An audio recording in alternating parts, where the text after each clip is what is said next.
बदलना पड़ा।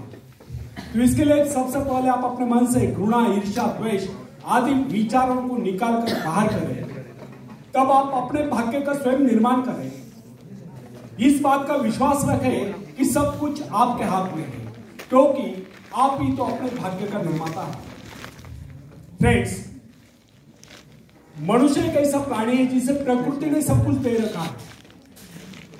इतना ही नहीं, प्राकृतिक गुणों के यदि किसी प्राणी में कुशलता है तो अपने कौशल से दूसरों के गुणों को अपनाकर और भी अधिक गुण संपन्न हो सकता है। उदाहरण के लिए, हम मछली के भांति जल के जीव नहीं, लेकिन हमारे मन में उसके भांति तैरने की इच्छा जागृत हुई तो सीख लिया। पक्षियों की भांति हमारी परवाज करने की इच्छा हुई तो हमने हवाई जहाज बना लिए। इस प्रकार प्रकृति ने, निसर्ग ने मनुष्य को इस प्रकार बनाया कि वह सब कुछ कर सकता है। अतः प्रकृति से प्राप्त सुविधा का लाभ हम स्वयं नहीं उठाते हैं तो हम जैसा मूर्ख भला और कौन होगा।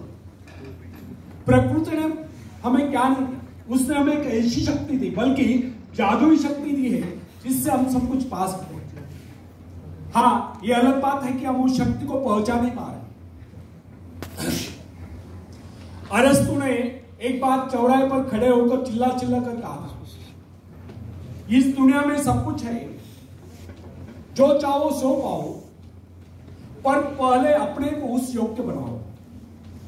अरस्तु ने कहा है, इस दुनिया में सब कुछ है, जो कर्म ही नहीं वह कुछ नहीं पाता। एक कटु सत्य एक उक्ति भी है, कर्म ही नर पावत नहीं। आपको क्या चाहिए इस पर विचार करिए, फिर गंभीरता पूर्वक उसके लिए योजना बनाइए। योजना बनाकर उस पर अमल करें, बराबर प्रयत्नशील रहे। एक दिन आप अपनी इच्छा पूर्ति करके रहोगे, एक दिन आपको सफलता अवश्य मिलेगी। फ्रेंड्स, यदि हम सतत विकासमान हैं तो हमारी शक्तियां क्षीण नहीं हो सकती। जिस प्रकार घर का कूड़ा प्रतिदिन झाड़ू से साफ करना पड़ता है, उसी प्रकार मन के कूड़े को प्रतिदिन साफ करें।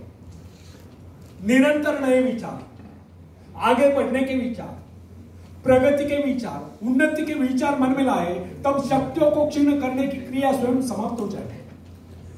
हमारे मन तथा शरीर में निरंतर विकास की क्रिया जारी रहना स्वाभाविक है। इसमें बाधा तब पड़ती है जब दूषित विचार हमारे मन पर आक्रमण करते हैं।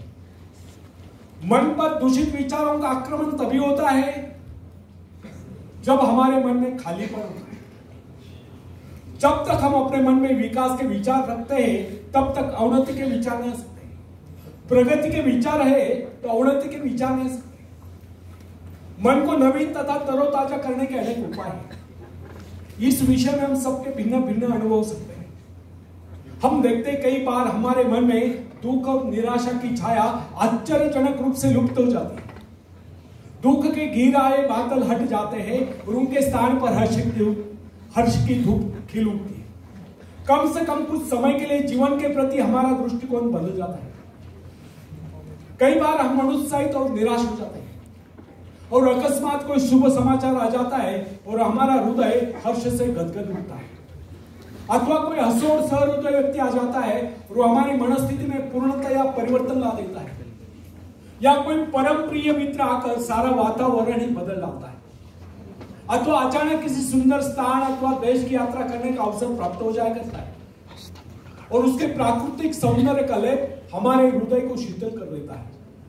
किसी भी ऐसे स्थान की यात्रा करनी पड़ती है जिसकी हमारे मन में सदा से इच्छा रहती है और वहां से सौंदर्य के कारण हमारे विचारों में परिवर्तन आ जाता है और हम प्रसन्नता से विभोर हो जाते हैं। फ्रेंड्स, कुछ लोगों का यह विचार है कि मन बाहरी प्रभावों को ग्रहण करने में असमर्थ है, उसकी स्थिति में विशेष परिवर्तन नहीं किया जा सकता। उसके हर्ष विषाद की सीमाओं का निर्धारण भाग्य द्वारा होता है और हम केवल इतना ही कर सकते हैं, इसे विचारों का अंश देकर चकमा दें। परंतु यह धारणाएं गलत है। हमारे पास ऐसे असंख्य उदाहरण हैं जिनमें व्यक्तियों की मनोवृत्ति में अमूल परिवर्तन होता देखा गया है। उनके मस्तिष्क में क्रांति